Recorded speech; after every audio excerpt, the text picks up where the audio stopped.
yield myself 3 minutes. The gentleman is recognized for 3 minutes. Thank you, Mr. Speaker. And I, too, want to thank the chairman, Mr. McKeon. We always say that our committee is the most bipartisan committee in Congress. We strongly believe that. Republicans and Democrats on that committee are committed to doing our job, which is to provide the troops and make sure that our national security is protected in this country. Mr. McKeon was an excellent partner to work with. It's a model for what happens when you sit down and try to legislate together, and something that I think could be emulated by many more committees and on many more issues. So thank you, Buck. It's been great working with you on this. I think we've produced a good product. I want to up front address the issue that most people have focused on in the rule and elsewhere, and that is the issue surrounding detainee policy. I have never seen an issue that was more distorted in terms of what people have said is in the bill versus what is actually in the bill. Number one, habeas corpus is protected, not touched in this bill.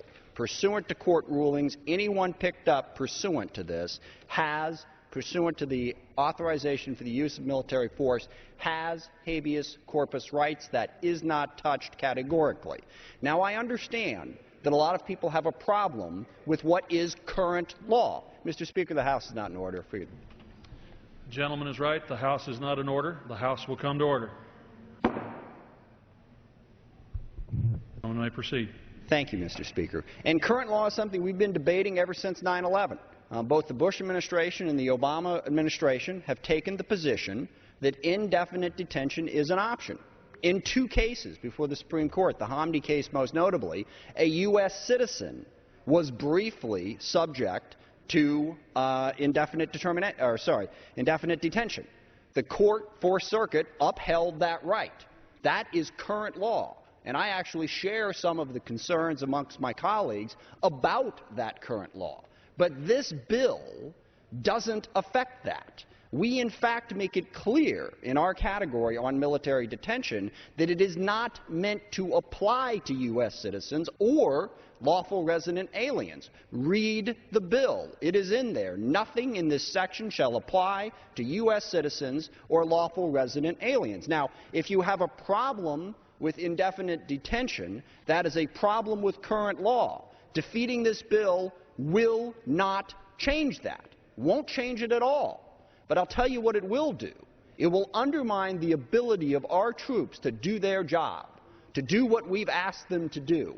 If we defeat this bill, we defeat a pay raise for the troops, we defeat MILCON projects for the troops, we defeat endless support programs that are absolutely vital to them doing their jobs. And I don't think I need to remind this body that 100,000 of those troops are in harm's way in Afghanistan right now, facing a determined enemy in the middle of a fight.